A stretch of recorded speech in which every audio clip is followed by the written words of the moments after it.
Welcome back to another episode of HealthCap Weekly Wrap.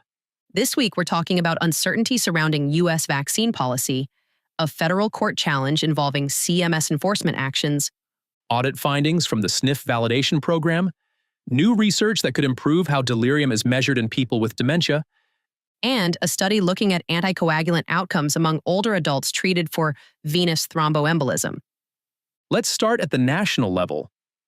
One of the more interesting articles this week came from CIDRAP, and at first glance, it sounds like a vaccine story.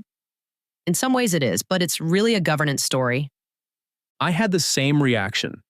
The headline focuses on the lack of a quorum at ACIP, and that's where the concern begins. That's right. The Advisory Committee on Immunization Practices plays a central role in reviewing evidence and making vaccine recommendations.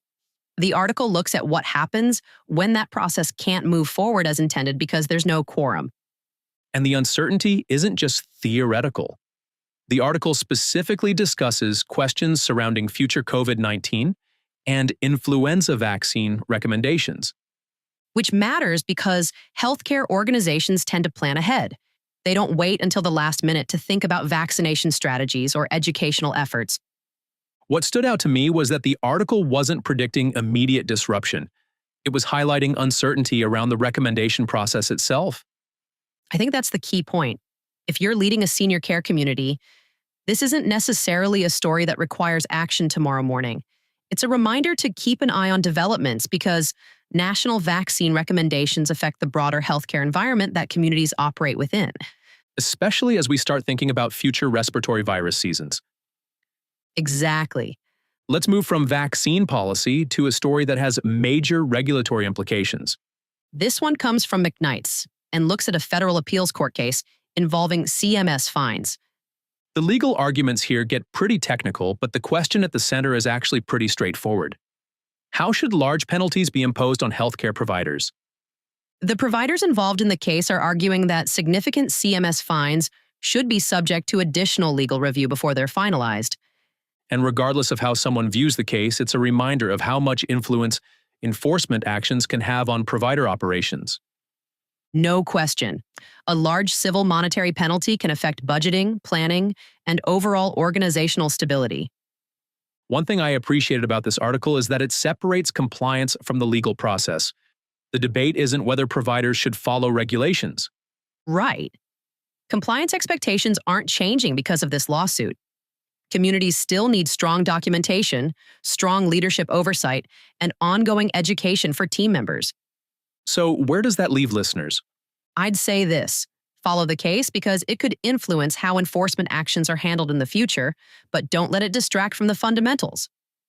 Organizations that consistently demonstrate compliance are generally in a stronger position, regardless of how the courts ultimately rule.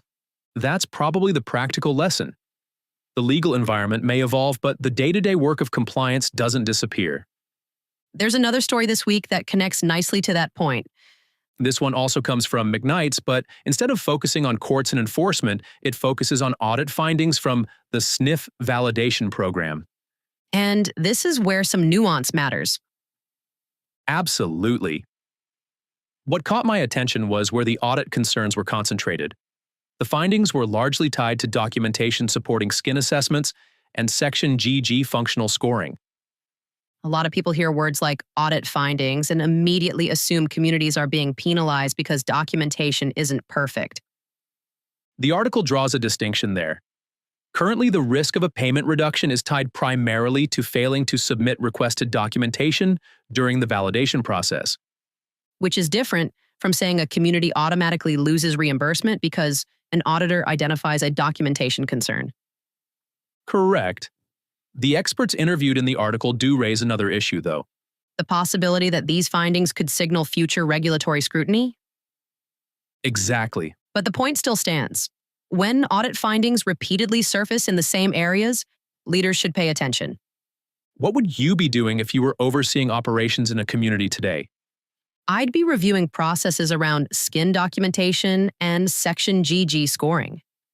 Not because the article suggests immediate penalties are around the corner, but because those areas are clearly attracting attention. More like trend monitoring than crisis management? I think that's a good way to frame it. Internal reviews, education, and documentation quality checks can go a long way before regulators decide any additional actions are necessary. Let's shift into the clinical stories. This next article comes from the Hinda and Arthur Marcus Institute for Aging Research, and it addresses something caregivers encounter all the time: distinguishing delirium from dementia. Which is easier said than done. Very much so. The article focuses on establishing what researchers describe as a gold standard for measuring delirium severity in people with dementia. One reason that caught my attention is because delirium and dementia often share overlapping symptoms.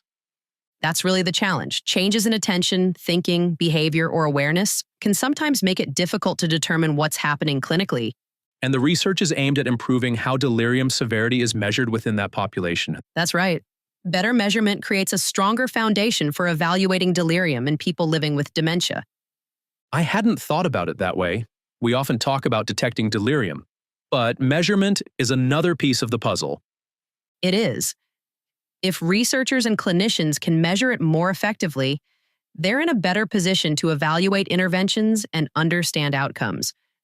What does that mean for people working in senior care communities? For frontline teams, I'd view it as another reminder that changes in cognition deserve careful attention. When a resident experiences a shift in mental status, thorough assessment and prompt communication remain essential. Which is something communities deal with every day. Right. Let's close with a study from the Hinda and Arthur Marcus Institute for Aging Research that looked at older adults treated for venous thromboembolism, or VTE, after an acute blood clot. This one surprised me a little. How so? The researchers compared 3 anticoagulants: Apixaban, rivaroxaban, and warfarin. And going in, some people might assume the newer medications would perform similarly when compared with warfarin. But that isn't what they found. No. The study found that Apixaban was associated with fewer blood clot complications than warfarin. Rivaroxaban, on the other hand, didn't show a clear advantage over warfarin. That's interesting because we often hear these medications discussed as a group. Right. It's easy to think of them as part of the same category and assume they'll produce similar results. What stood out in this study is that the findings weren't uniform across the drugs being evaluated. So this wasn't simply a story about newer versus older medications. No, it wasn't.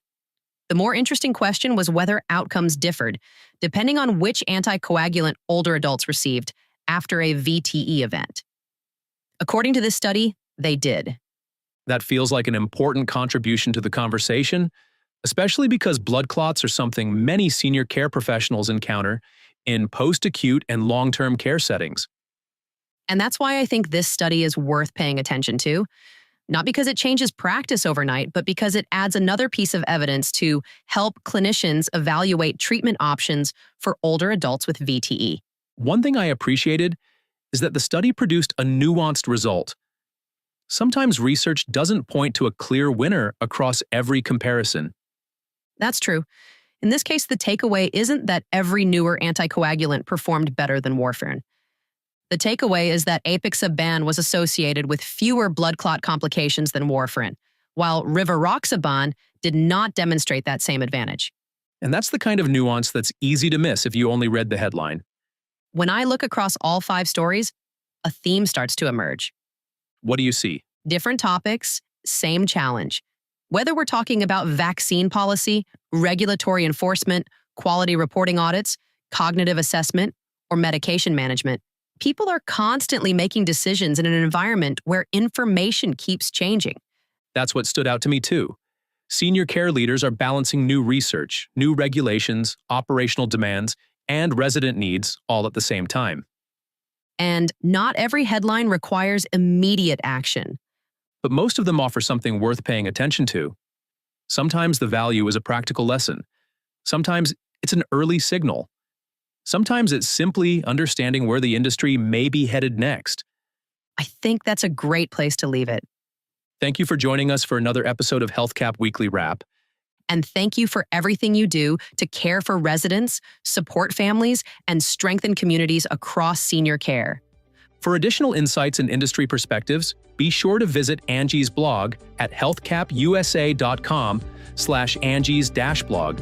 We'll see you next time.